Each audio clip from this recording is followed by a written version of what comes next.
It's nicely done. Oh, what a goal! Out of nothing. Massanka's first goal for Wrexham, and it's a goal of the season contender.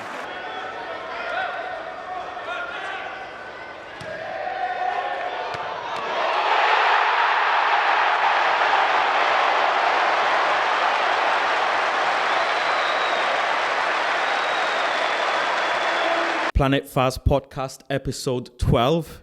We have Ntumba Massanka from Manchester, Cheetah footballer. So yeah, Cheetah Mill, you know.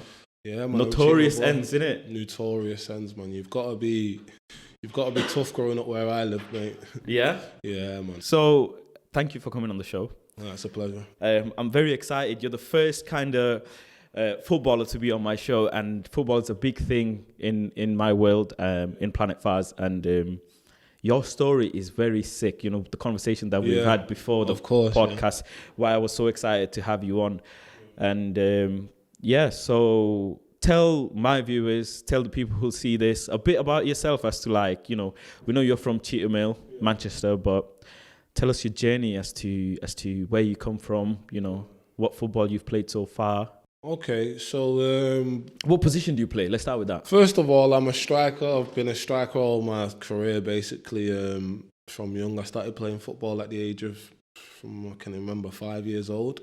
My uncle took me to the world-renowned the Cliff Training Centre in Salford, Man Utd's training ground. At 5 years old? 5 years old. So obviously they'd noticed that I had something in me from young, and I was always one to be at home. I'd be kicking the ball around and stuff like that. So he just thought one day, let me take him to the cliff, and the rest was history, really. What made your uncle think that you were good enough to, or was it just like a thing the community? I think from young, I've always been different to the rest of the kids. Like a lot of kids, obviously, from my generation and growing up, and especially in my family, it was a thing where, like, even like the way I was born, it was very different. Like I was a premature child, so, and my parents are pastors, so my parents, they've always said that I was different to the rest and stuff. So I think he's seen, when I was young, I was an angry little kid. So like, I've always had like fighting me and aggression and that. Where like there was basically two of us in it. There's my uncle Michael, which is the same age as me, but we basically grew up as brothers, and we both went to the cliff together. But I was just a bit different. Just very energetic and that. Yeah, like I just loved football. So, since young. So it's strange because like my aunties and they've always said that I was different. Like it's like I was born to play football. So I mean, when my uncle played football as well, so he recognised obviously I was a bit different. There you go. To the rest of the kids. The connection. So he used to go there quite regular. So he took me there, and then that's when my footballing journey started, really. And you were like addicted to it from young. Yeah, I used to watch all the videos, Zidane, Ronaldo, Messi, all the best players at the time. I watched, like, it was religiously. It's not like the kids now. It's a bit different now. Kids are more into like consoles and your Fortnites and all that. Like, how old are you? I'm 24 now. And he's saying kids. I'm 25. The man's younger than me. No, but do you know what it is though? For me, obviously, my little brother is 14. Yeah. Like, he watches football, but he don't watch football the way I used to watch football of course. When I was younger, and my little cousins, because I have a very big family, and they don't. The kids, the boys, they don't watch football the way I used to watch football. I used to be glued. See, either I was glued on the TV watching football, or I was on the street. Just playing football. I was on the park playing with the older lads. Yeah. I was annoying the neighbour to the point where the neighbour had to get a sign, no ball games from the council and stuff. That's how I was as a kid. That's how mad I was for football. It's mad, isn't it, how football has changed in the last 7 years or so. Yeah. Like before, even I could relate to you when you say that. We used to watch football, and then what we used to do is watch the post-match analysis. Yeah. We used to be like glued and waiting for that because we want to know what they think of the tactics and whatever. Whereas now, after the game, the first thing people do is go to Twitter. Yeah, it's crazy. Yeah.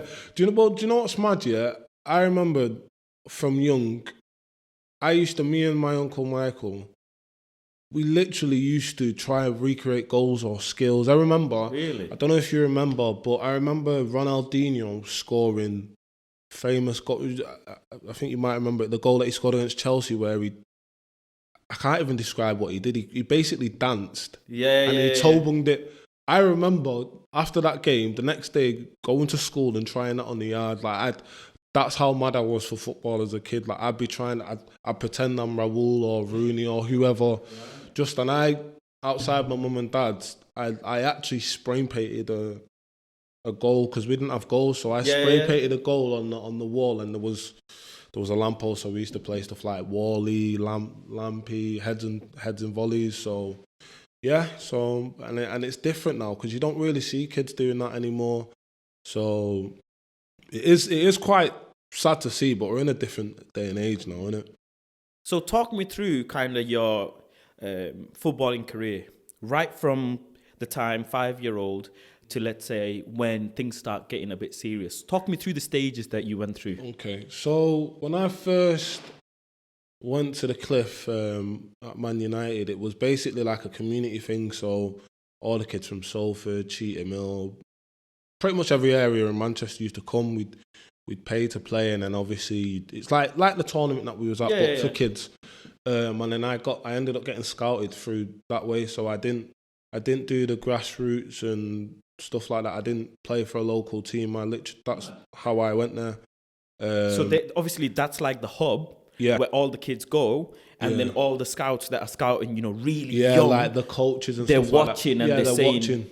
like this one particular kid has enough potential. Yeah, so that's what happened with me, and then after that they invited me to the development centre it's called, and then obviously I met up with the advanced boys that obviously they'd picked that was already in the system.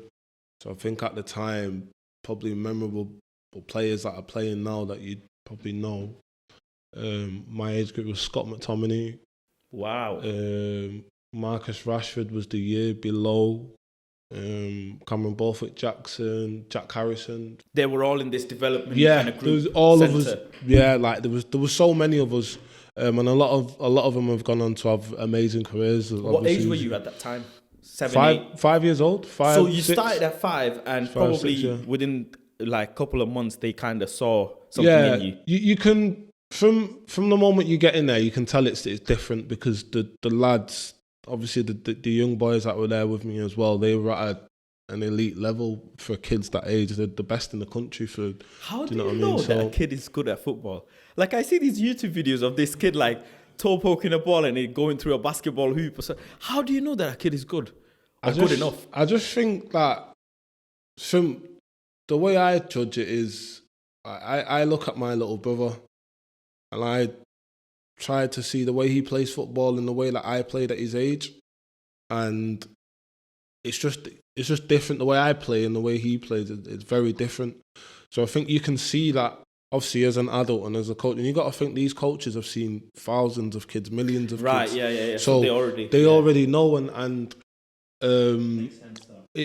so they do know. I even remember going back there when I was maybe about 4 years ago, innit? Because one of my friend's little brothers went on trial there, and I just seen the kids and seen like the talent that they had. I was thinking, wow, was I that good at their age? Because some of the stuff I was seeing them doing, I couldn't believe in my eyes. So yeah, I think it is quite easy to spot when at that age when they are good at football, especially when you're watching so many kids, because right? they tend to just dribble through everyone, so they'll beat everyone and score. And you're thinking, all right, well, that kid's different to the rest. Can he do it once or can he do it consistently as well? Right. Okay. Yeah. So you make it from this little community centre thing to like some serious business now. You're in the development centre of Manchester United. Yeah. What happens from then on? So I signed officially with the academy at Man United when I was 9 years old. So that group of mine, I think the majority of us got signed. So we signed, I think it was 2005 maybe. So when you say signed, right, because I don't know. Signed a contract. What does it mean? Professionals mean you sign a pro contract, you get paid to play. Yeah. This is your job. So what does it mean for a 9-year-old? So I signed a contract to be a player of Man Utd Academy. In the future. Yeah. So what happens in this contract? That means you go and train there, Yeah. you play for their team. So basically, when I signed that contract, I then become a Manchester United Academy player. So then I was training, I think it was 4 times a week. So at Man United, you can't play for other teams. You go school and then after Yeah, school... go school. Most of the trainings were evening, obviously, because you're still kids and that. And then obviously you have your format where you play like different teams, kids the same age, but different teams and stuff like that. So essentially, I was a player for Man United. Can I ask, is there money involved? No but money that's involved. just a contract to say, we want your kid. That's a contract to say that you are their player, basically. Right. Yeah. Okay. So from there you sign. So 4 years on, 9 years old, you're signed with a somewhat future now. Yeah. What happens from then on? Like how many years? Do you from know then what's on? crazy? You say future, but at that age, I'm not thinking to myself 10 years further down. I'm just enjoying football. I believe at that age, you should enjoy 9 football. Years old, you don't even understand. Yeah, like contracts and. I was thinking about doing the things that I'm seeing on TV, on YouTube, and Ronaldinho and all these players are doing. That's how I approached it. I was, and they encourage that as a club. The thing is about Man United, it's a very, very family orientated club. So he was well looked after. They made sure everyone was respected because obviously it come from above. Sir Alex Ferguson made sure that there was a thing where we had to shake every single staff member's hand, even if it was the tea lady. You have to be respectful. So it taught me a lot of core values that I still have to this day. So it's basically like a school, basically. So your family, right, at 9 years old, you have a piece of paper that says you're a Manchester United player in the future, possibly. Yeah. How does that affect like your family, or because you're the eldest one? Yeah. And you might be. There's no professional player in your family before, and this could change your life if you do end up making it. And players do make it now. Yeah, as of so course. Young. It changed my family's life in a way that. Did they take you seriously? Like, 6 o'clock, you got to go to training. Like I said, obviously my parents always knew that I had something in me that I was obviously destined to do great things. So, I mean, my dad had to quit his job at the time to be taking me to training. There were so many sacrifices that they made for me to get to the point that I'm at today.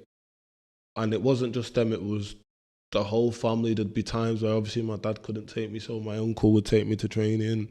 Because you're still a kid, Yeah, you're still a kid, so like, obviously there's the well-being and all that sort of stuff there. Like, I remember me and my dad, because the cliff was only like 10 minutes from mine in the car, but we didn't have a car at the time. I think my dad was banned driving at that time. So we used to walk to training, or the training sessions and stuff like that. So I remember all these things when I was young, and it's a massive sacrifice. I mean, for the parent, it's a full-time job because you're supporting your child's dream, and it's constant. You have training on, for example, my schedule would have been, I would have had training on a Tuesday, Wednesday, Thursday, training Saturday morning, and then games on Sunday. So, and my dad's pastor, so Sunday's church day. So Sunday's church day. So in the morning we'd go to games, and then he'd rush in to get back for church. So all these little things add up, obviously, over the years and stuff like that. So it is a massive sacrifice, yeah. So 9 years old, obviously years go by, you're in this development centre. What happens from then on? So obviously from the way the development centre works, obviously you have the Manchester Centre, and they have loads of different centres in different regions and stuff like that. So what we used to do is on a Sunday, this was before we signed for the academy, on a Sunday all the development centres used to come together, and we used to have a tournament.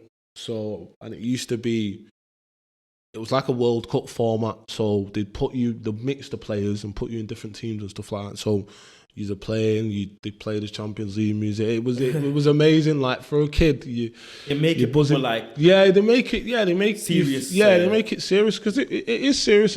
As young as you are, obviously it's fun, but you're at the biggest club in the world. Obviously, as a kid, you're not thinking that, but They want to recreate that feeling. they want to bring out the next Marcus Rashford or the next Scott McTominay. Isn't that how they noticed him? Apparently in some tournament, he was like banging in goals. Yeah. And then they noticed him like that. Yeah, the way that kids do get scouted, it's all probably similar. So I'm not surprised that that's how they probably noticed Marcus. But so that's how it was really from the development centre.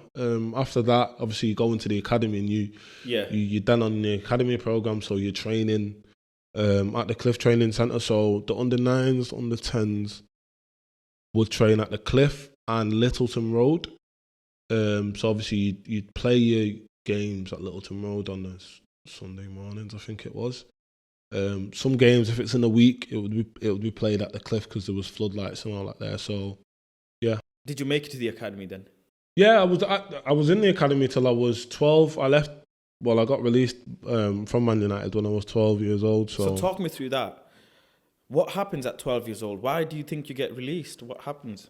With me, I was quite a naughty kid in school. So I wouldn't even say I was naughty. I was just like Active. Hyperactive kid, just wanted to make everyone laugh. So like we had a few incidents and stuff like that, and obviously Man United ended up coming into the school, the head of education and that, and it was kid you not, it was very embarrassing. Obviously, really? I'm walking through the school with the head teacher, the head of education for Man United, and my dad.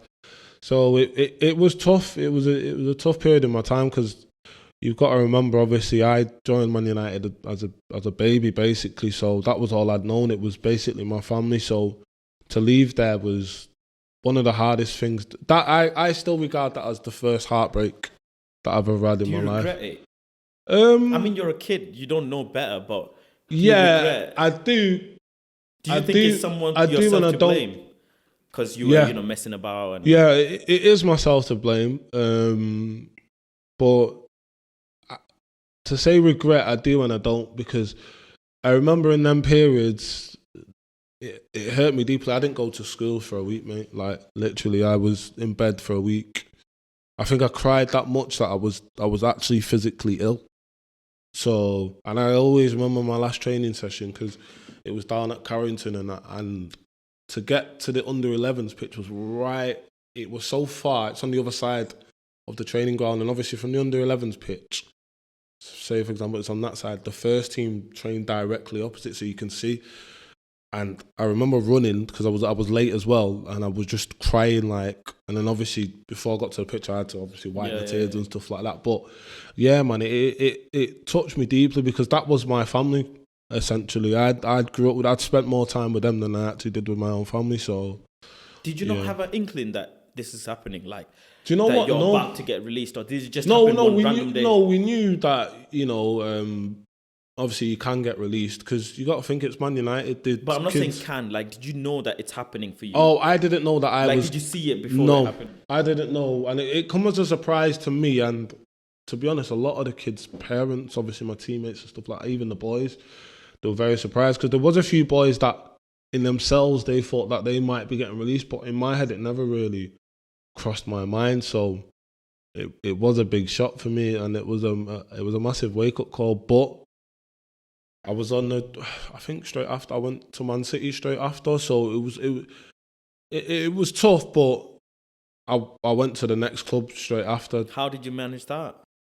I remember there was a Man City scout at the time called Terry John, who works now at Liverpool, and funny enough, we actually played Man City the day that he asked me to come and sign at Man City. So obviously he spoke to my parents after the game and said, obviously, look, we want him to come in. We know he's been let go and stuff like that. So how come you're playing a game when you're let go? Is it like your last game or something? These were I knew my contract was coming to an end at the end of that season. So we were still in season, but near the end of the season. But yeah. That's hard, to know that you're gone after this season and you still have to play. Yeah. It was tough, but at the same time, when I'm playing against these teams, you got to remember, I'm in the shop window because these teams are thinking, right, there's a boy that's just been released from Man United here, so we can snap him up. So the Boltons, the Blackburns, the Cities, all the clubs in the area really. So yeah, that's how that was really. So you then ended up at City. Yeah, I then ended up at City. I went on trial at City for 2 weeks, I think it was, something like that. But it was like I was already signing basically. And it was strange when I went to City because, like I said to you before, Man United had the family feel. Like it was a family. That's the way Sir Alex Ferguson made that club to be. Whereas when I went to Man City, it was a bit. It felt individualized, if that makes sense. I feel like everyone was kind of for themselves, but at the same time, when I look back on it, I think it was like that for me because of where I'd come from. I'd come from their biggest rivals, and they wanted to be like us and stuff like that. So it was different. And but I enjoyed my time at City, but it was cut short due to obviously some problems that were off the field and stuff like that. So with you, problems with you, with me and some coaches and stuff like that. We just didn't really get along, and obviously I'd come from Man United at the time, so there's that element of Man United, City. Like it was tough, but I still have friends there. Well, friends that I played with there as well. So yeah. What happens from then on? How do you continue football? Because I'm guessing you're like 14 now, 13, 14. 13 I was. So from there, when I got released off City, I was actually going to go and sign for a grassroots team, my local grassroots team called Abram Moss Warriors. And I was this close to signing. And then I played a game for school, for my high school. And there was the school that we played against, their PE teacher was a Burnley scout. And he said to me, look, I want you to come to Burnley. But at the time, I genuinely had no clue who Burnley was, where it was. I had apps. All I knew was the go into the Premier League. That's all I knew. And I was just like, I don't know. I've just come from Man United, Man City, Burnley. Like, I don't even know where it is. Like, how far is it? It is. So I was just thinking, like, I don't even know if I want to go here and that. Then eventually I just thought, no, I'll go. So that got organised, and funny enough, when I went for my actual trial, I was half an hour 40 minutes late because the sat-nav wasn't working and we just had no clue where we was going at all. Even though we had the thing, we just had no clue. And I started to not panic, but I'm a kid, so I'm eager to go. I'm going on trial. I'm eager to impress and stuff like that. And already being late, I'd been taught from young at Man United, being late is one of the worst things ever. Yeah. So I'm thinking, wow, I'm going to a new place here. I'm late. Like, I probably even missed training. Like, it's just everything just going wrong. And we pulled over, and obviously my parents are pastors, so we prayed in the car. And then eventually we found the place. So we get to the training ground, and I'm running out the car, rushing to get on the pitch. And then the scout that actually took me there, Jeff Taylor, he's called. Jeff Taylor and Matt Broadhead, they obviously reassured me and said, calm down, look, we understand it's hard to find. And then they just let me play. And then I went and trained, and straight after that training session, they said, look, we want to sign you. And then that was the start of my journey at Burnley. Wow, okay, so you're 13 years old, and this, like, at 13, 14, then on, it gets really serious, right? Because you're very close to the professionals and whatnot. Yeah. So how many years do you spend at Burnley? Or how long do you stay there? 9 years I was at Burnley for. 9 years? Yeah, 9 years. So a long time, a very, very long time. From 13 all the way till 22. Yeah, 22. So basically, it's not even that long ago. Yeah, it's not that long. It's very recent. But I basically spent a lifetime there. I feel like, well, in my life, at my age now, yeah. So you're at Burnley for 9 years. Like, what did you do? Did you make it to the first team, or did you stay at the academy level, second? I was academy, but I'd been in around the first team. I'd been on the bench, I think, in a game. Yeah, I was actually on the bench in a game against Accrington Stanley on Sky Sports. It was a cup game. Obviously, I went through the academy and stuff like that, the under-18s, youth team and all that stuff at Burnley. So, yeah, it was at the time, going to Burnley was the best thing that happened to me, because it was very similar to Man United in the sense where it's a family club and they look after you and stuff like that. So that's what I needed exactly in that time period. Even though you didn't make it to the first team and didn't get proper, pro game time, in terms of like first team game time? It was difficult at Burnley because obviously when I first went there, the staff were different. And then obviously you understand when you go into the Premier League and stuff like that, you have the academy overhaul and Sean Dyche comes in and Eddie Howe, and it started to become a bit very different. And there was times where it got tough, but I don't have no bad blood towards the club or anything. So talk to me a bit about, like, you spent 9 years there. People are playing first team football at 17, 18 years old. Yeah. You're 20, 21. You're not playing first team football. Yeah. How is that making you feel in terms of your career? Like, so you're on a contract. I mean, you're making money. Yeah. Surely not the most money, not the least money. Yeah. But you're not also playing. Well, do you know what? Funnily enough, I think it was the season. I think I'd just turned 19. I'd just finished from the under 18s, and I done well in my youth team. I done really well. And the following season, the club had signed a striker from another club. Now the 23s manager at the time basically said to me, it's either you get in the team ahead of him, or you try to play alongside of him. And I felt quite hard done by, because I felt like I'd done so well in the under 18s.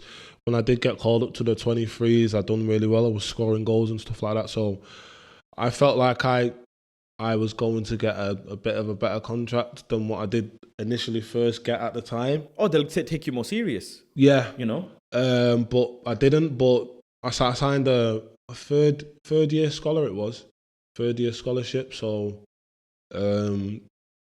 the pre-season started, and then I think I torn my ankle ligaments or something like that, and that was me out for 6 weeks. So I had the 23s manager telling me they're basically signing a new lad, same age as me, same position, and I've done my ankle, and he's basically said to me, it's either you try getting a team ahead of him or you try getting a team. So all these thoughts were in my head, and I'm thinking, wow. But why, so why do you think they didn't take you serious? I mean, you're doing well. Why? What reason do they have not to take you? I don't know, and I couldn't give you the reason, and I genuinely don't know. You must think something. You must think like, okay, must be I didn't do this well, or must be they think that guy is doing this better than me. I think that maybe at the time, obviously, the lad that they did bring in, there was a lot of interest and a lot of clubs that were interested in signing him, and big clubs. So the fact that obviously they managed to get him, naturally, he would have been above me in the pecking order, because they bought him. They spent money on him. They've actually paid for him for his services and stuff like that. So, yeah. Politics. Yeah, so politics. So I had to knuckle down, obviously, and I was injured. So it was a tough time. I had to knuckle down. And me and the 23s manager, we didn't really get along well. Which is a big thing in football. Yeah, if you don't get on with the manager, yeah, you could be the sickest player. Yeah, your career will be short. The funniest thing about it all, I probably played my best football under that manager, him and my youth team manager. Because in my first year as a youth team player, I didn't get along with the youth team manager at all. Like, I thought he hated me. But then, as I got older, I understood that he was on me so much because he knew what he could get out of me, and he knew how good of a player I was. But the 23s manager, we just did not get along at all. But you still played great football. Yeah, like, I went on probably my best run of form ever in my career with that manager. I think I scored like 16 in 14 games or something like that for the under 23s, and it's funny because at the start of that pre-season there was 7 strikers ahead of me in the first team. So, boy, that's a lot. Yeah, and that's including the lad that they bought in. Oh, so you're number 8, basically. Yeah. So it was a mountain to climb basically to get into the first team. So when I came back from my injury, I started scoring, and it was weird. Like I scored one goal, then I scored again. The next game, then I scored again, and then it got to a point where we played Derby County in a game, and I think it was just a period when Paul Clement had left Real Madrid to be from assistant at Real Madrid to be the manager of Derby County. And the head of academy called my agent and he said, look, we want your player, because they'd seen me play, obviously play against him a few times and stuff like that. So I was actually on the verge of signing with Derby. I wanted to leave to go to Derby, basically. To get more better play time and stuff like that. I just felt like that was a better place for me in that period, and what they was offering me and what I wanted to achieve kind of matched with what they was trying to offer me. So obviously I went to speak to my 23s manager, but they just offered me a contract, and I'd just signed. So it was a case of they was never going to let me leave. And they basically turned around and said, look, well, I know there's probably clubs sniffing around you and stuff like that, but it's kind of coming off as ungrateful if you're going to go and do that when we've offered you a contract and stuff like that. So I just brushed it aside and just thought, do you know what, let me just get on with what I have to do here. Imagine you didn't. Do you know what, I did used to think about that, but then I just got to the point where it didn't happen for a reason. Yeah, like, I agree. I know what you mean. Yeah. Do you get what I mean? God when something doesn't happen, God didn't want me to go there for a specific reason. If it was meant to be, something would have happened. Exactly. And you would have ended up there. Exactly. And then I went on that amazing run, like I said, and then in this November or December, I ended up signing a 4-year deal, 4-year pro deal with Burnley. So, and at 21 years old or something like that. No, I was 20 years old. I think I was even 19 or I can't remember how old I was in it. I think I was 19, 20, or just turning 20. So yeah, that was amazing for me. Oh yeah, because you've come up the under 18. Yes, yeah. So for me, it was amazing because signing that deal, I always say it was the best and the worst thing that happened to me, because I feel like signing that deal was just an amazing feeling. Like my family was so proud of me, my mum and dad and stuff. That's when like you go pro, innit? Yeah, that's when I actually signed my pro. Yeah, everything. They give you a paycheck. Yeah, so you're a proper employed, and you know. At that time I felt a very important part of the club, and obviously they one of the promising futures of the club, should I say, at the time. 19 years old. So you're making some serious dough. This is serious dough in terms of like, you're kicking the ball and you're getting paid for it. Yeah. At 19 so years old. I think I went from like, I think at youth teams like £80 a week or something like that at that time to whatever I was on. 4 figures? It was good money, innit? It was good money, bro. So, but for me, it wasn't even about that. It was just, I'd come so far with my parents and my family and that, and so many people had supported me. Sure. So like that moment of signing that contract and taking that picture with my family, and so it was amazing. And I felt like my parents were proud of me and stuff like that, even though it was only the start of the journey. But it's still a pinnacle, you know, like you've reached the top of the top that you could. You're a pro Premier League player. One thing I will say, the easiest thing's reaching it. The hardest thing staying there. Really? The hardest thing in football is staying there. Like, you've got to think, if you have a run of 5 bad games, you're gone. Whoa. It's just, the manager won't pick you on no more. Before you know it, boom, you get into a dip of form, then you go missing, and so it's tough. I'd say it's one of the hardest industries in the world, innit? Put it that way. Before we deep dive into more of your pro career, I want to understand, at 19 years old, you signed a contract, you're getting paid. Are you handling the money? I was, yes. I was obviously in charge of my finances, so obviously you can imagine I was going out, I was partying with my mates. Like, respectfully, the area you come from, it's not filled with the most... Listen, the area that I come from, everybody is renowned for not being a great place, do you know what I mean? So how do you kind of, manage your way around life living in that area? Do you know what? I was very blessed and lucky that in my area, when I was growing up, everybody knew me as the kid that played for United. So I was playing with the older kids on the park, and they was buzzing off me like, "Yo, this kid, I want him on my team for the games and stuff like." So I always kind of, in a way, everyone in the area kind of looked out for me. So that was never an issue. But you never got attracted into the wrong group, into no, the wrong do you know what? environment? Luckily enough, I was lucky because my uncle that actually introduced me into football, he was kind of into that life. And he always, I think one of the main reasons he did actually push us into football is so that we don't go down that route. But in my head, that route was never there anyway. So you never looked at that and thought, nah, that's glamorous, girls, money, this, that. Never. I never looked at that. Sometimes you naturally get attracted to those type of people because you have friends in those circles. Yeah, but I never, when I was young, it didn't bother me. I just wanted to play football. It's only when I did sign my deal, then I started going out more, drinking, and obviously I'm enjoying the fruits of my labour, but at the same time, it does have an effect on you. So you're going out, do you tell girls you're a footballer? Do you know what? It's gonna sound mad, but I didn't really need to, because like the way I am, I don't go out and say I'm a footballer. Like I prefer people to know me for who I am. Like if someone asks me, football is probably the last thing I want to speak to you about.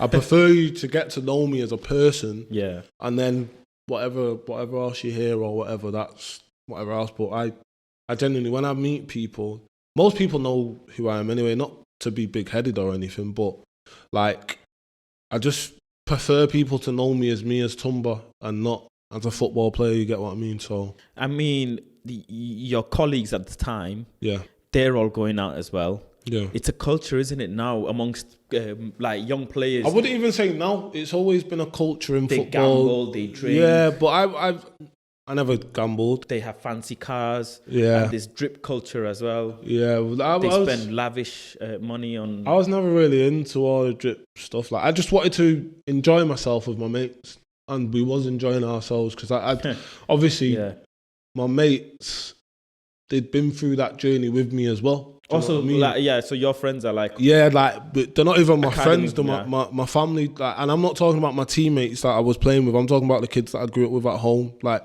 they're basically my family, so we was all enjoying ourselves. And it was good times. It was good times, don't get me wrong. Do you think you worked the hardest at that age to kind of maintain your career? I asked this to a few of my other friends who play semi-professional football. I'm like, do you think you worked the hardest? You know what? On the pitch, I've always worked hard on the pitch. Sometimes off the pitch, there is things that I should have probably done. But I always know that on the pitch, whenever I'm on the pitch, I give absolutely everything that I have. But I feel like there was times where, and a lot of times where I should have maybe not gone out that weekend or trained a bit more, done prehab, and not to say that I didn't train, but I mean, there's always something more you can do. Do you know what I mean? Good point, very good point. So yeah, but like for you to even hesitate, it kind of tells that you could have done probably a lot more. Yeah, of course. Like squeezed yourself. Yeah, of course. Like you look at players like Ronaldo, and there's a reason why he's Ronaldo and not every player is of his caliber. Yeah, with football, you've got to be so dedicated to the game and that. Like it's football, in a sense, in my life, football's come before my family. It's come before family parties. It's come before friends. Like it's basically the base of my life. So that's why I do call it the first love of my life, because it comes before everything. And it came before everything. There was times where I started to get a bit misled, but football is the basis of my life, basically. Talk me through, at what point did you get an agent?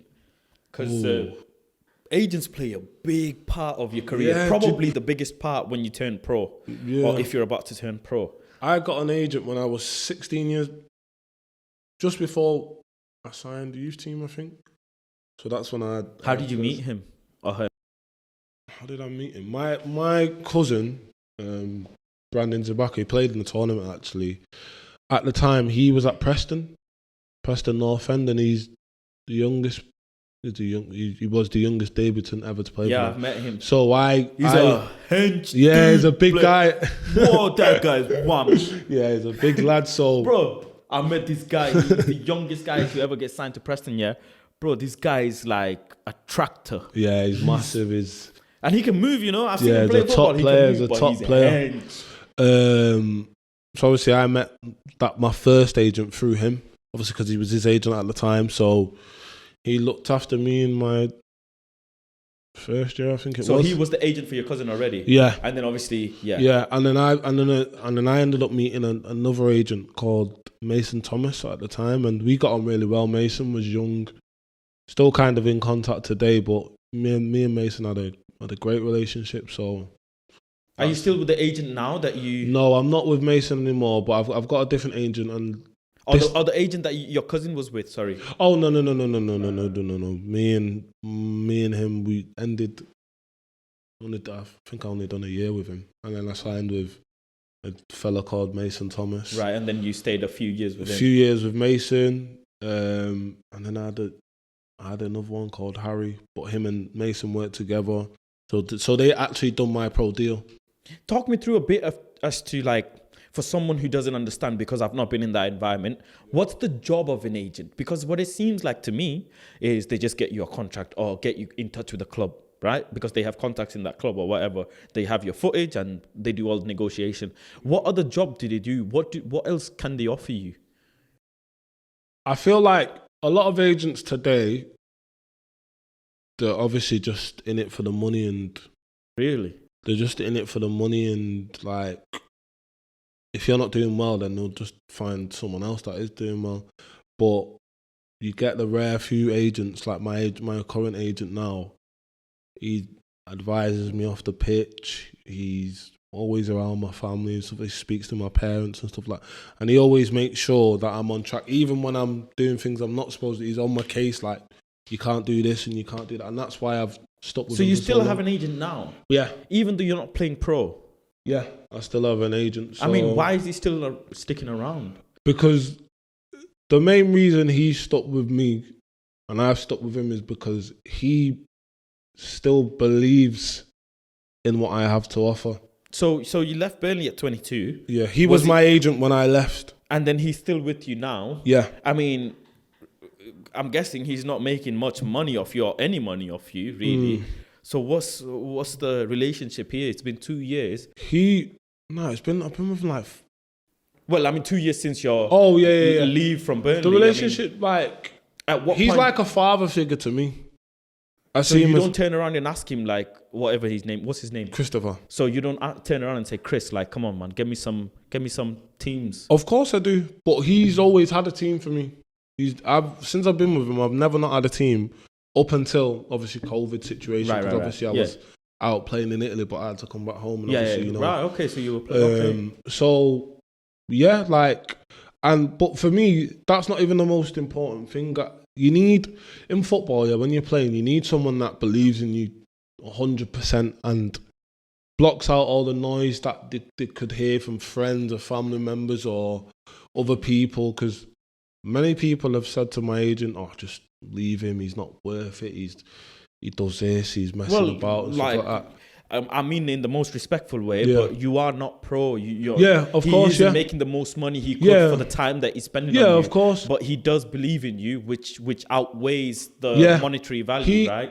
He said to me, the reason why he stuck with me is because, one, he believes in me. Two, my agent is a man that he likes to go against the odds. Right. And if he sees something in someone that he believes that he can get the best out of him, he will. And I feel like when I've been with him, I've come on leaps and bounds with my agent, and we have a great relationship. It's like a father and son relationship. Like, I can call him any time, as well. Some other agents, you just speak to him about football, that's it. But me and him, we actually have a bond. So do you have, like, you and him, do you have like a plan as to how you get back into the scene? Yeah, of course. Me and him, we do have our plan, and obviously that's obviously between me and him. But yeah, we do have a plan. Obviously that we're Because I know some agents, some of my friends have told me this. This is just you're just like a contact in their phone book, and they'll just call you when they're okay, this week we've got this trial. Let's get which you is in true, there. and that's why I'm saying that's why me and my agent we have such a good relationship, because it's not just like that. Do you know what I mean? I can speak to him about anything. Which is important. Right? It's important. There's problems off the pitch. Things that I can't even speak to my parents about, I will speak to him about. So it's a really good relationship that we do have. Whereas other boys, I've seen other boys, friends of mine, lads that I've played with, they've been released off clubs and their agents just sat them off, and they don't want anything to do with them anymore. Yeah, and they're just not making money. Exactly, and then they're in a sticky situation, and it's like, when I look at that and I look at my agent, I feel blessed to have someone like that on my corner. Yeah, I read this thing where I think it's Pogba's agent. They have their own in-house analysts. Yeah, they do, yeah. And the analysts actually analyze the player's game, and when it comes to time to renegotiate the contract, the agent comes with this like stats, like look at what my player's done for your team. I wouldn't be surprised in now, and I do respect Pogba's agent a lot, because clubs can really walk over you. Yeah, they can walk all over you. If you don't know what you're doing, they will walk all over you. Like, it's just plain as simple as that. And agents can do that as well. But the reason why I respect Pogba's agent is because he always sticks by his player's side, and it's not about the best for the club. It's about the best for his player. And that's all. That's what you need in your agent. It's do you as simple think money is important for a footballer? Like, I was speaking to this again with a friend of mine. He's had loads of ups and downs in his football career, and he says that, it isn't, but it is when you look at another player who's in the same job as you, but they're getting more, and it is disheartening. And how much are you gonna give? Because you're giving you're sacrificing, you're giving your blood, sweat, and tears, but you're not really receiving. And I was telling him, look, if you're a pro player, you're getting 6 figures a week, a fucking week. But that's not all pro players, though. Let's say, right? Let's say Championship let's say and T's Premiership. getting 6 figures a week. Yeah. But I'm getting 6 figures. I'm gonna receive that in the name of Jesus, by the way. Yeah, God willing. Yeah, God willing. You do, of course. I hope you do. But let's say you're receiving 6 figures a week, and I'm receiving 60, 70 grand more than you. But we're doing the same thing. Yeah. Maybe you're even a bit better than me. Yeah. But because my agent or whatever my contract entails, I'm getting more. Like, that plays a part in your game, doesn't it? In your mental game and your physical game. I think it depends what level of football you're at. Me personally, I'm not gonna lie, I've never really been too fussed about money, because at the end of the day, the way I see it, money comes and goes. Money's never yours. You know what I mean? It's something in the bank. You'll have to spend it on something one day. And one day, that's a sick way of looking at it. So, like, the way you can't just keep it in your bank. Yeah, you you can't just keep it. So, sick way of looking at it. The way I see it, I never started playing football for money. I started playing football because I purely loved the game. Now, as you get older, you start to understand it's a business. And your value. Yeah, you understand your value as well, but it's a business primarily. When you're younger, you don't know about the business side of it up until you get older. So when you do start to figure out the business side, obviously you want to cover your own end. You want to cover yourself. You don't want to feel like they're devaluing it. Yeah. But at the same time, that's why I leave that stuff to my agent. My agent deals with that, because I generally... I just want to play football. I'm not bothered. Why should you? You're, in essence, he's taking that's his job. That's his job. You know, that's why I have him to do stuff like that. And my agent is a hard man to negotiate with. He's not no pushover. He knows your value. Yeah, he knows my value. So we're in a day and age now where you don't even need an agent, really. And I'm guessing you've had agents. You've seen contracts before. Yeah. You know what this But I'm means. not going to lie, right? 90% of footballers, and I'm sure about this, will not read the full. They'll probably only read the salary figure. bit, the salary and bit, the figure, term. and the terms and how many. They won't even read the terms. They'll just read how many years. That's why you have your agent to read that and stuff like that. Like, so you got to think, us footballers, we don't have the attention span to be reading these long things. Like, we ain't got time for that. We just want to play the game. So It's that's mad why you how leave much it. trust you have to put in this person who's not your family member, Yeah. who's only met you a few years ago, but you trust in him with. I trust him wholeheartedly though, because I know that he's trying to get the best for me and the best out of me. You know, in FIFA, in career mode, Yeah. there's a section where you're about to decide your managers or your agents. I don't know if you've played. I don't know if you've. I don't played even this play FIFA, but I do know what you're on about. But they have this female who comes to this, obviously that player, Yeah. and he's like, we can get you Adidas sponsorship. We can get da-da-da-da-da. But a lot of And you sign agents with that us. say that, Or you sign with this guy who's like, I can't get you all of them deals, but I'll make sure I'll look after you. You'll be my only concern. I prefer that agent on the right to the agent that will say to you, I can get you this, I can get you that, I can do that. Because most of the time they can't. Once you have a bad season, they'll just get rid of you. Whereas this person here, he's not bothered about the deals because he knows if you do well, that will come. He's concerned about primarily you as a person first, because you got to, one thing I think people fail to remember, so when they're not footballers, is to forget footballers are human. Do you know what I mean? The actual people, like, They have feelings, they have they emotions. have feelings and stuff like that. And a lot of people don't understand. They don't understand that. They forget just that. think, oh, this guy's earning 50 grand a week. Da, da, da, da, da, da. Why is he like depressed? Like, if I had this and all of that. But you don't know what you'd do if you had 50 grand a week. Imagine, a kid from Cheetah Mill, right? He's had nothing all of his life, but he's an amazing footballer.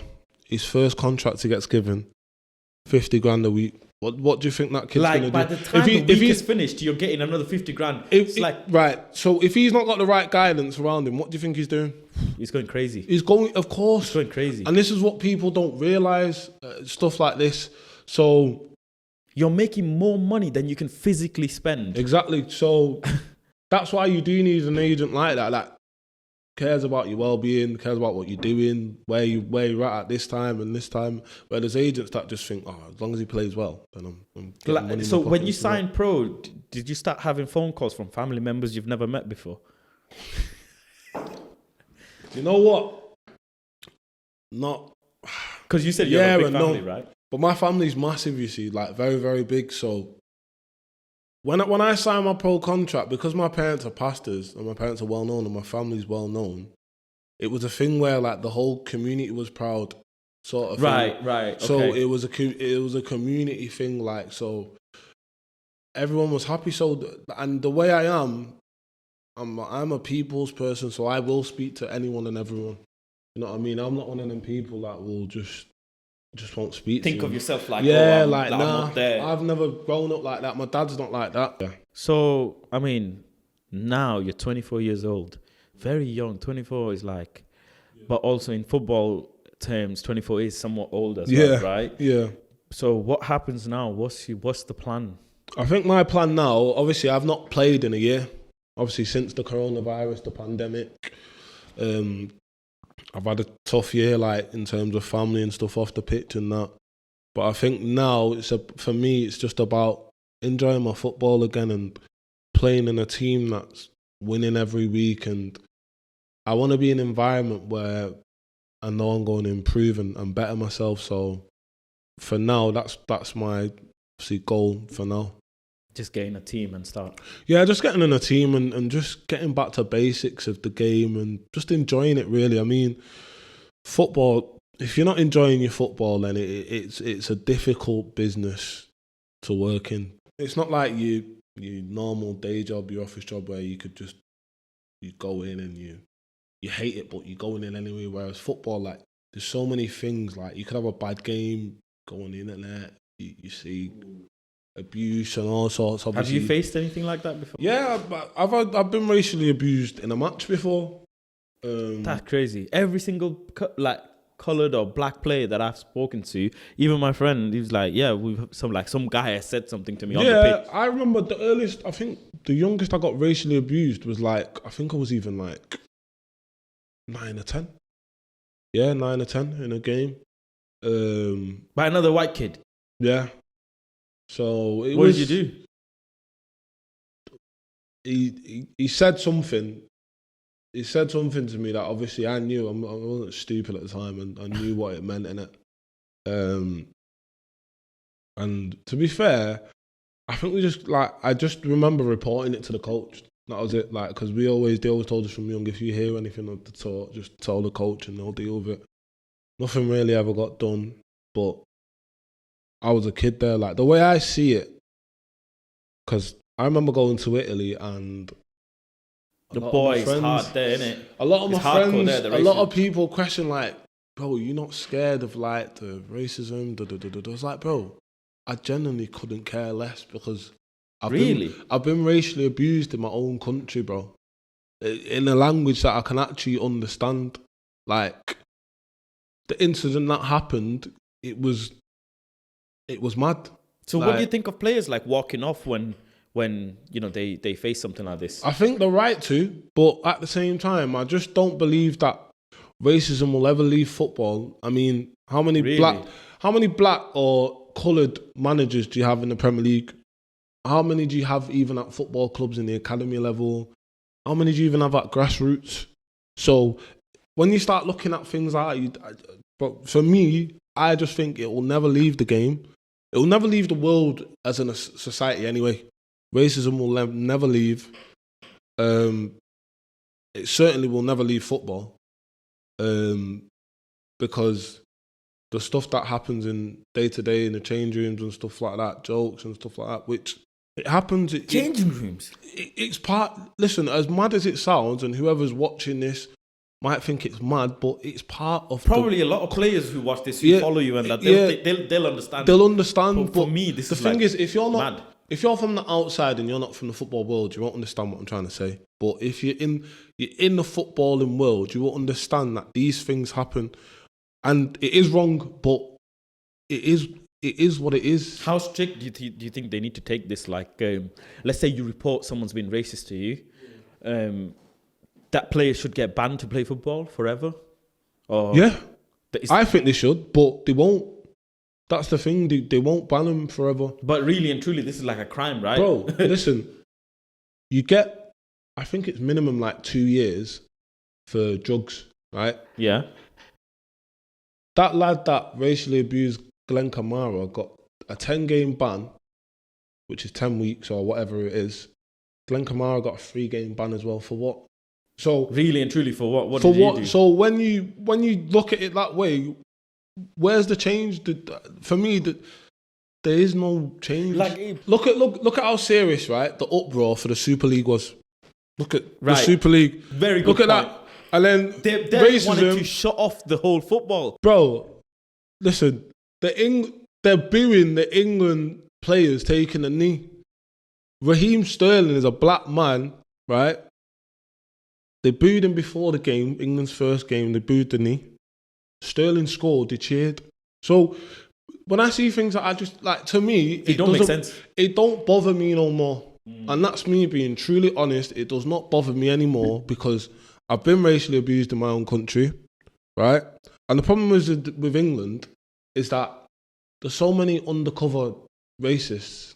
Like, they're everywhere on social media. Whereas when I went to Italy, one thing I do like about Italy, bro, if they're going to be like that towards you, you will know that they don't like you from the get-go. Right, yeah. You could be working with someone in the office and they're racist, but you won't know that because they'll be your best. Do you know what I mean? They'll be your mate, pally with you. But over there, bro, it's straight like, I don't like you.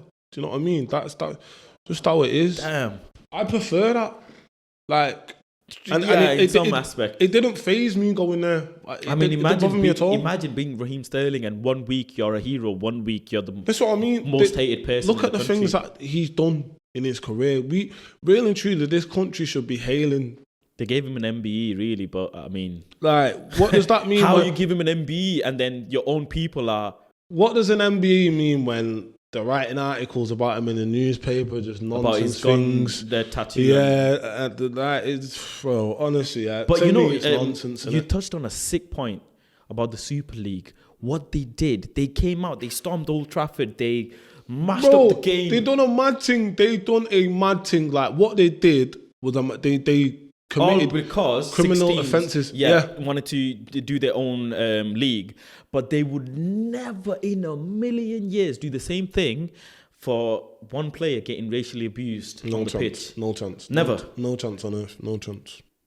What I think, we can say it because this is what we think is right, but it won't happen anyways. But what I think, just for the sake of it, is if a player on a team is racist to another player, that team sacrifices their points.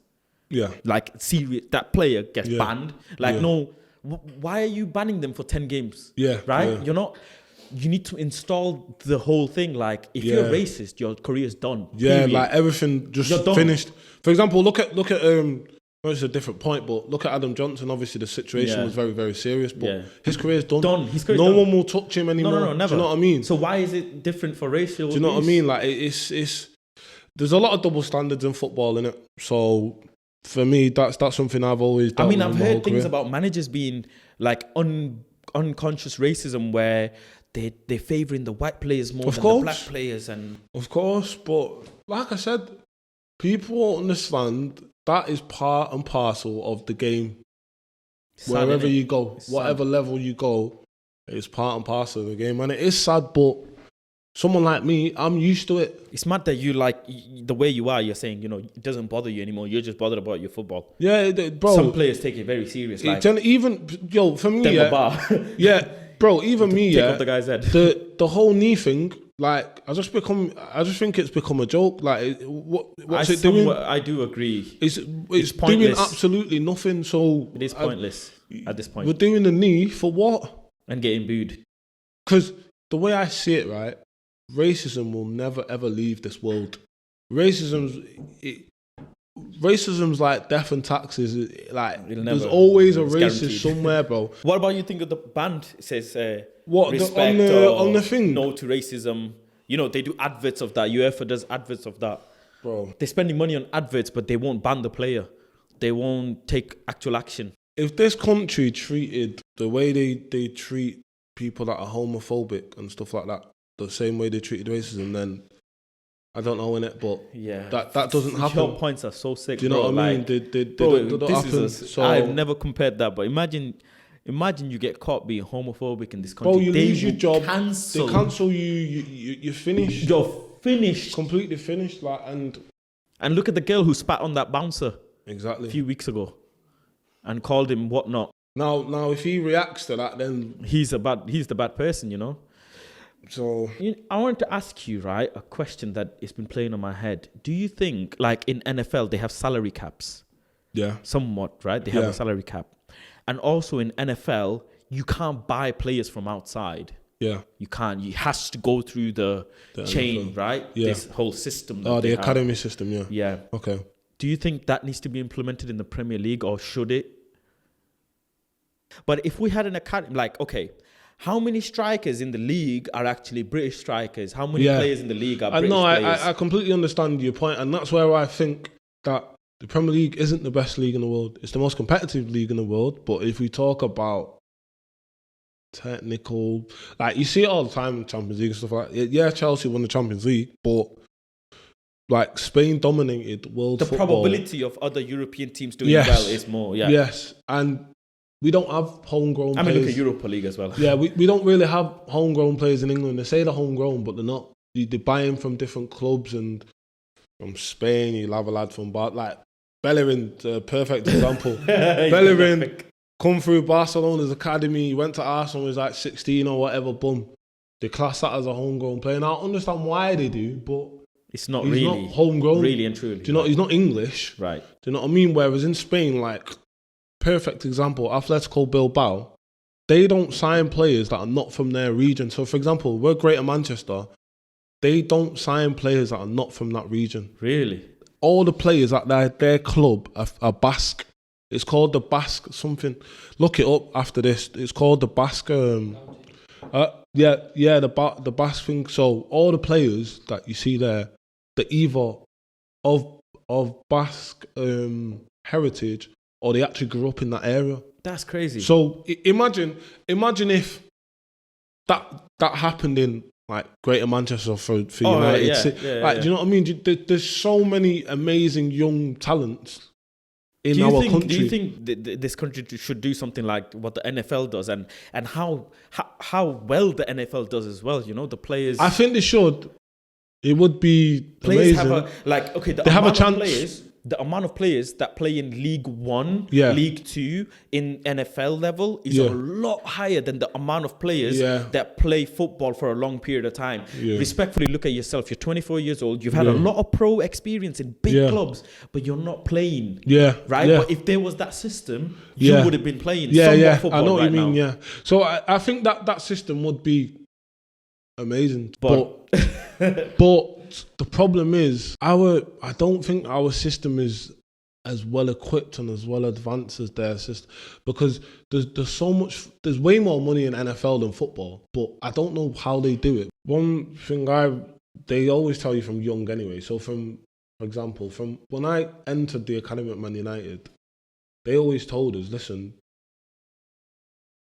like, I don't even know what the percentage is, the ratio or something. It's like no something. Percent that make it, right?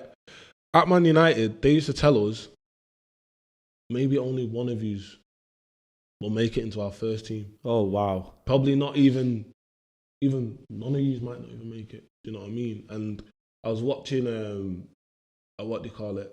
A little documentary that a good mate of mine at United done, Axel Swanzebe.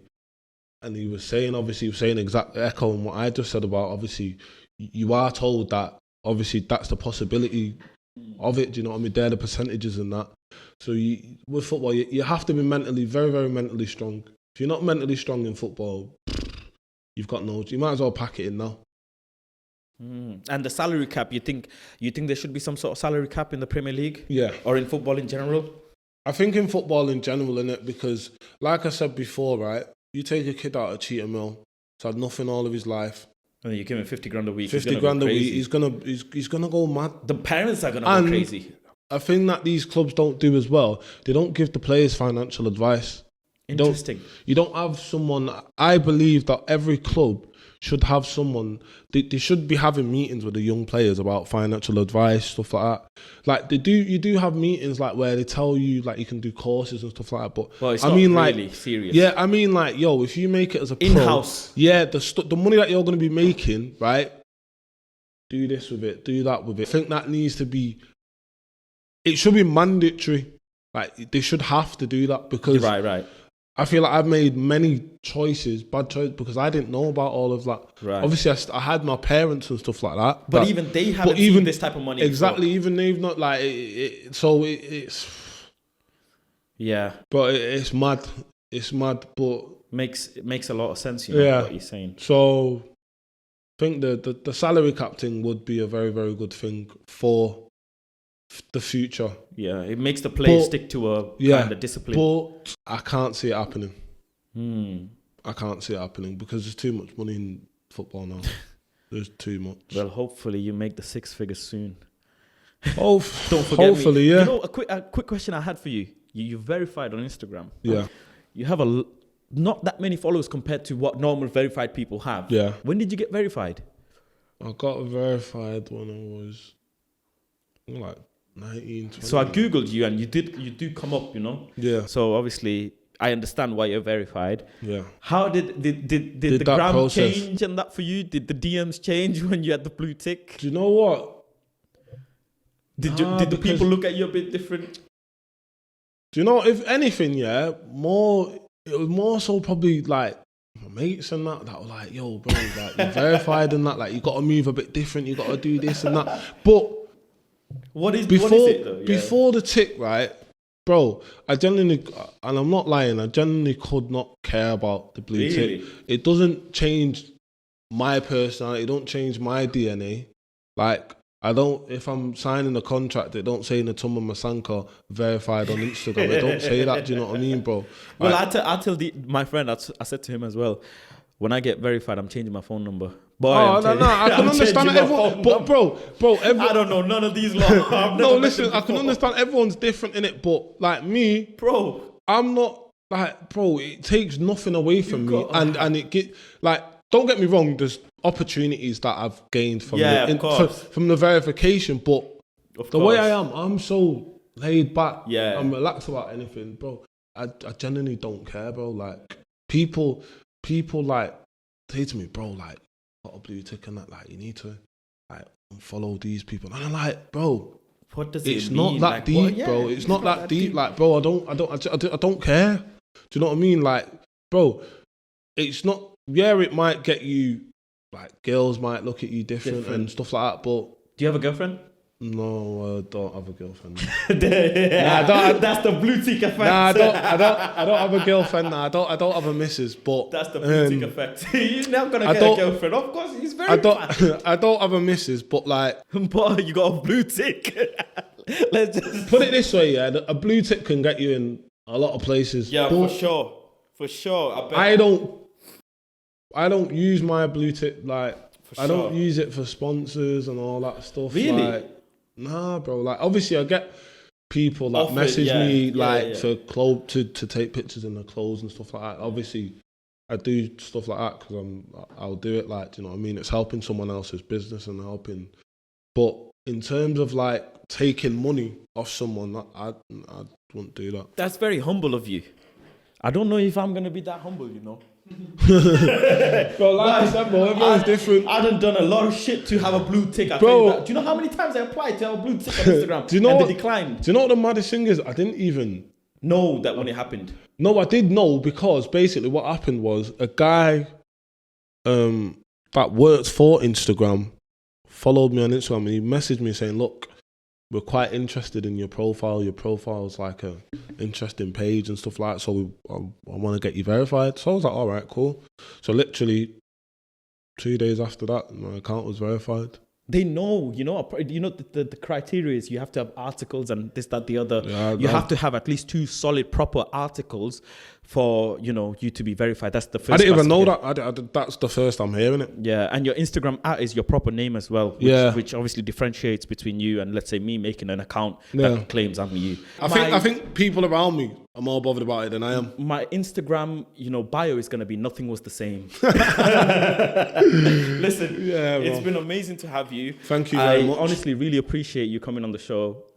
I'm really excited to kind of see where you go from here. Nah, me too, man. And thanks for having me on here as well. Like, you've given me a lot of insight. I'm sure the viewers a lot of insight. In a year or two time, it'd be sick to have you back on. Of course. And see, anytime. like, are you playing for X club and this, that? What's your life saying? Because you're still so determined. You're not, a lot of players, they get upset that, football's fucked me over. Yeah. Fuck this life. Listen, don't get me wrong. I did go through that phase, but I carried on, like, with it. Like, the thing is, once you stop, desire. Don't get me wrong. There was periods where I fell out of love with the game and I was questioning whether I still want to play or not. But at the end of the day, when I look back, the times when I used to walk with my dad to go training and stuff like in the rain and stuff, and you look back on all them things, and it sounds cliche, but that's my real life. Do you know what I mean? Like, that's something that I've always grown up with, and in the back of my mind, I always have obviously stuff that obviously I've seen from young and family and stuff like that. So I think that kind of keeps me going. But the main thing is for me that I want to do this. This is what I feel like I don't know anything else. Can I ask you then, just touching on that point, let's say, God forbid, let's say you don't have any team. Let's say you don't get nowhere. Yeah. What do you do? Do you go to a 9 to 5? What do you do? Do you know what? Have a plan B? Do you know what? I've never had a plan B. I've never thought about doing anything other than football or anything How do you sustain a life then? What are you going to do? What am I going to do? Modelling, like, what are you going to do? Do you know what? Well, this is where the blue tick might come in handy at this point. No, but all jokes aside, I want to pursue something in football. You done your coaching badges? Yeah, I've done coaching badges. So you'll probably try and... I'll try and do that because I don't think... I wasn't born to do anything else. I genuinely believe I was not born to do anything else than football. But now, honestly, I appreciate it, and this platform is amazing. Like, I'd advise all young people to watch it because these are real life stories and real life situations. from different all types of fields and zones, and Yeah. what you are doing is amazing, honestly. Thank you. So I very much appreciate it. That's the whole point of the podcast, really. Anything you want to say to the young people who are in the academy or going through the process that you've been through? Any piece of advice? I think the only advice I'd give is just enjoy it. Like, don't care what anyone says, and don't always take. Not every advice is good advice, innit? That's what I would say. That's sick advice. Not every advice is good advice. And what I would say is just try and enjoy yourself and block out all the noise from everyone else. Listen to yourself first. Before anyone else, listen to yourself. And then if you do hear something off someone else, weigh it up. And if you think it's right for you, then you do that. But primarily, listen to yourself. Well, there you have it. Listen, if you like this, you know what to do.